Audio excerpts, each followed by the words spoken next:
वो कोई हल नहीं है। हल ये है कि इस मुल्क को गैर मकबूल फैसले करने के लिए एक कौमी इत्तेफाक राय चाहिए, जो इक़्तिदार, कुर्सी और इससे बालातर हो। पाकिस्तान की सियासी जमातों में माइनस इमरान खान, जो इक़्तिदार की हवस में पागल हो चुके हैं, सब में ये एहसास मौजूद है कि एक चार्टर ऑफ इकोनॉमी चाहिए। 2018 में भी इसकी पेशकश हुई, अब भी बात हो रही है, और ये लगता है कि नेक्स्ट जो असेंबली आएगी उसमें पहला काम चार्टर ऑफ इकोनॉमी होगा, फिर ये काम हो सकेगा। ये ठीक है, काम आपकी और मेरी तकरीरों से नहीं होना, ये ठीक है, काम सियासत से बालातर होकर होना है। जब ठीक है। होगा कि स्टील मिल मैं बात बेचने कर पे लूं। सब स्टील मिल बेचने पे सब सियासी जमातों के दस्तखत होंगे, जब पीआईए बेचने पे सब सियासी जमातों के दस्तखत होंगे, तभी बिक सकेगी, वरना कोई नैब का घंटों अपने गले में डालने के लिए तैयार नहीं। ठीक है, और अब मुजम्मिल मैं साहब, मेरे आपको याद होगा नहीं, अभी रिसेंटली जब इमरान खान साहब अदालत में पेश हुए हैं तो उनसे पूछा गया कि आप चार्टर ऑफ डेमोक्रेसी पे क्यों नहीं बैठते, चार्टर ऑफ इकोनॉमी पे क्यों नहीं बात करते बाकी सियासीदानों लीडरान के साथ मिलकर। उन्होंने कहा उनके पास तो ताकत ही नहीं है, उनके पास इख्तियारात ही नहीं है, मैं उनके साथ क्या बैठूं। जी सर साहब। बस ये जो इशार देखिए, राना साहब का टीपू सुल्तान है ना, वो हर वक्त मीर जाफर से मुलाकात का ख्वाहिशमंद है। बिल्कुल। अब मेरी अर्ज सुन लीजिए। देखिए, बात ये कि मैंने जो बात की उसमें मैंने तो कहीं इमरान खान का जिक्र ही नहीं किया था। नहीं किया। वो भी मेरी बात, अब आपने बात की, मैंने बड़ी तसल्ली से आपकी बात सुनी। हम्म, मैंने तो इमरान खान का कहीं जिक्र नहीं किया था। हम्म। मैंने तो कहीं नहीं कहा था कि इमरान खान। अब मुझे नहीं हैरान, मुझे तो हैरानगी हो रही है कि मैं आज नवाज शरीफ के लिए बात करता हूँ, आप फटाफट अपनी जेब से इमरान खान को निकाल देते हैं। भाड़ में जाए इमरान खान भी। मैं तो इस पाकिस्तान के मुफाद की बात कर रहा हूँ, चाहे वो इमरान खान हो या वो नवाज शरीफ हो। अगर इन्होंने, आप, मैं 35 साल का मतलब ये नहीं कि मुस्तकिल 35 साल, चाहे वो टुकड़ों में थे, 3 दफा आप वजीर आजम बने, वजीर आला पंजाब मुस्लिम लीग नून के पास रही मुसलसल। तो मैं ये थोड़ी कह रहा हूँ कि 35 साल कंटिन्यूअस हैं। आप वक्फों वक्फों से पिछले 3 दहाइयों से इस पाकिस्तान के तकदीर के बादशाह हैं। आपने पैंतीस वो तो सालों में मैंने फिर इमरान को, 20 साल मैंने भी पीटीआई के गिना दिए मैं कह आपको। रहा हूँ लानत भेजें इमरान पीटीआई के ऊपर। मैं तो पीटीआई की बात नहीं, मैं पाकिस्तान की बात कर रहा हूँ। मुझे पीटीआई से, मैं उसका कोई जरखरीद गुलाम हूँ इमरान खान का? हम्म, मैं तो पाकिस्तान की बात कर रहा हूँ। मुझे कोई शौक नहीं है कि उसके इमरान खान का तहफुज करने के लिए मैं खड़ा हूं। मैं पाकिस्तान की बात कर रहा हूँ कि आप 3 दफा वजीर आजम रहे, आपने 3 दफा वजीर आजम रह के क्या किया? किसके खिलाफ आपने किया? मलक रियाज आशियाना आपके साथ मिलकर नहीं बना रहा था? तब तो बहुत अच्छा था वो। और दूसरी बात यह है कि अभी आप, my love my dear Muzammil Suhrawardy sahab, मुझे ये कह रहे थे कि मैं जनाब अली फौरी तौर पे एक नैरेटिव लेके निकल आता हूँ। तो भाई, मैं नैरेटिव की तो बात ही नहीं कर रहा। मैं तो बात ये कर रहा हूँ कि क्या पिछले 75 सालों के अंदर हम सिर्फ यही सुनते रहेंगे, असम्बलियों की तकरीरें कि जी ताकतवर हमारे यूं है फला है। तो इन ताकतवरों को किसने नकेल डालनी है? किसने इन लोगों के हलक से पैसे निकालने? या वो फैशन के तौर पे ही आप कहते थे कि जरदारी के हलक से पैसे निकालेंगे, उसे सड़कों पे घसीटेंगे? आप सिर्फ मतलब रंगबाजी करते रहेंगे। पिछले 3 दफा वजीर आजम रहे, वो आपका केपीके में हुकूमत रही, सिंध बलोचिस्तान में हुकूमत रही। आप 2 तिहाई अक्सरियत लेके आए, क्यों नहीं की कोई कानून साजी आप लोगों ने? क्यों नहीं आपने इन ताकतवरों के खिलाफ कोई दीवार खड़ी की? वो इमरान खान के ना मुझे सुनाए। मैं इमरान खान का कोई मैनेजर हूं? अगर इमरान खान ने गलत किया तो इमरान खान को भी भुगतना चाहिए। लेकिन इसका मतलब ये नहीं है कि आप इमरान खान को सुबह शाम उठ के गालियां देते रहे और आप 24 करोड़ अवाम के लिए कोई टके का काम ना करें। आप तो ये कह के आए थे कि हम रियासत बचाने के लिए आए हैं, तो फिर क्यों नहीं बचा रहे रियासत? क्यों नहीं फिर आप रियासत के लिए खड़े होकर कड़वे फैसले कर रहे? अभी भी आप वहीं पे खड़े हैं।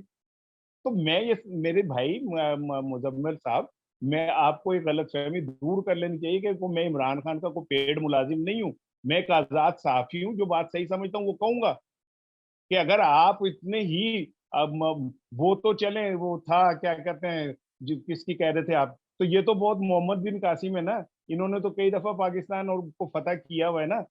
तो यही सही तरह इस्लाम के झंडे गाड़ देते, यही कुछ बेहतरी कर देते। इनसे भी कुछ नहीं हो सका। जी, सो भी आ गए हैं। अच्छा चलिए, मैं जवाब दे दूं, राना मैं साहब आपने जवाब दे अपना दूं, नहीं पॉइंट नहीं मुझे नहीं, दे दिया। आप जवाब देना चाहिए, मैं इसका जवाब देना चाहता हूँ। मैं जी मेरा जी। मतलब है कि वन साइडेड वर्जन पे तो ना चलाएंगे आप यहाँ पर। नहीं, सवाल मैंने ये है, आपके वर्षन पे जवाब दिया, बात पूरी हो गई है। नहीं बात पूरी नहीं आपके हुई। वर्षन पे मैंने अपना वर्षन दिया है। नहीं अब बात पूरी नहीं हुई। हाँ, बात पूरी नहीं हुई है। देखें, चले करें पूरी। जब कोई किसी को टर्म पूरी करने का मौका ना मिले, तो आप मतलब आज इमरान खान का क्या है कि मुझे काम करने का मौका नहीं मिला, मैंने तो आखिरी 1 साल में तूफान मचा देना था, मेरे काम करने का मौका नहीं मिला। मैं कहता हूँ कि जब तक जमहूरियत में कंटिन्यूटी नहीं होगी, कोई टर्म पूरी नहीं होगी, किसी को काम करने का मौका नहीं मिलेगा, वो जवाबदेह भी नहीं है। आप मेरी बात समझें। बिल्कुल। अगर आपने किसी जमहूरी हुकूमत को, किसी जमहूरी लीडर को गैर जमहूरी तरीके से उतारा है, गैर आईनी तरीके से उतारा है, तो फिर वो आपके उस दौर का कैसे जवाबदेह है? काम तो बहुत किए हैं इस मुल्क के सियासतदानों ने। इस मुल्क के सियासतदानों ने मुल्क को जोड़ा है 18वीं तरमीम से। कोई आमर कर सकता था ऐसे?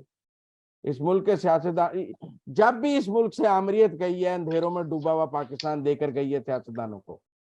जियाउल हक गया पाकिस्तान में 8-8 घंटे 12-12 घंटे लोड शेडिंग थी। मुशर्रफ गया 8-8 घंटे 12-12 घंटे लोड शेडिंग थी। जब ये सियासतदान आते हैं, इनको एक अंधेरे में डूबा हुआ पाकिस्तान मिलता है, क्योंकि आमरीत जो है वो इस मुल्क में 10 साल रहती है। और हमारे दोस्त जब सियासतदानों को गालियां निकालने से के दौरान इनके मुंह से आमरीत का नाम ही नहीं निकलता, ये उनके 30 साल के बारे में जिक्र नहीं करते, 75 साल के बारे में बात करते हुए कि इस मुल्क में याहिया खान भी रहा, इस मुल्क में अयूब खान भी रहा, इस मुल्क में जियाउल हक रहा, इस मुल्क में मुशर्रफ रहा, इस मुल्क में मोइन कुरैशी वजीर आजम आ गया पता नहीं कहाँ से, फिर शौकत अजीज ले आए ये कहाँ से, जिनका पाकिस्तान से कोई ताल्लुक ही नहीं था।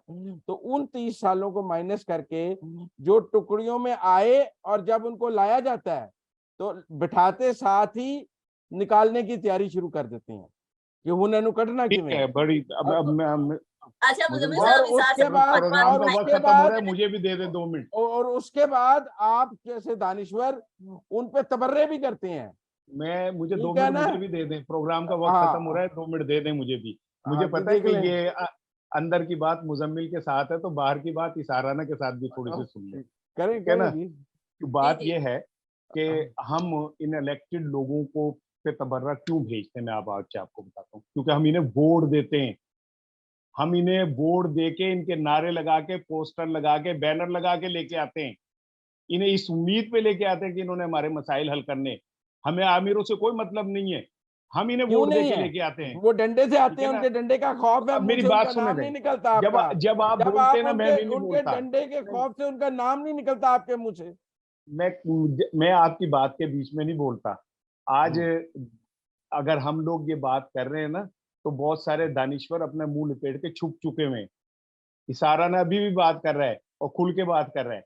और दूसरी हम्म। चीज ये कि मैं बिल्कुल, जिन डिक्टेटरों ने इस मुल्क का बेड़ा गर्क किया, वो कौन से खुद खुश रहे? कोई जिस किसी का तैयारा जहाज में फट गया, किसी को ऐसी बीमारी लग गई जो दुनिया में बेरहल 25 लोगों को आज तक लगी है, उनको अल्लाह इंतकाम लेता है। लेकिन मुझे ये बताएं कि ये जमहूरी हुकूमतें जब कंप्लीट नहीं करती अपना टेन्योर, तो ये जो कुल्हाड़ा है आमरीत का, लोहे का, इसमें लकड़ी का दस्ता कौन होता है? सियासतदान।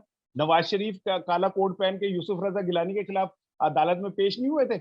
और नवाज शरीफ की वकालत की वजह से यूसुफ रजा गिलानी की वजारत उस्मा नहीं गई थी। अपनी दफा आप जो हैं, बेनजीर के खिलाफ कौन लेके आया था उसामा बिन लादेन से पैसे लेके तहरीक अदम एतमाद? तो अपने गिरेबान में भी झांकना सीखे ना।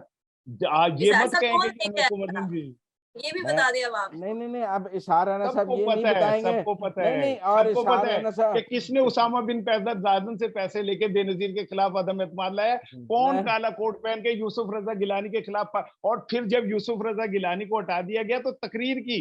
ये कोई जंगल है? हम तुम्हें यूं नहीं करने देंगे, तुम सुप्रीम कोर्ट का हुक्म नहीं। आज तुमने सुप्रीम कोर्ट को जूतियों में पहना हुआ है।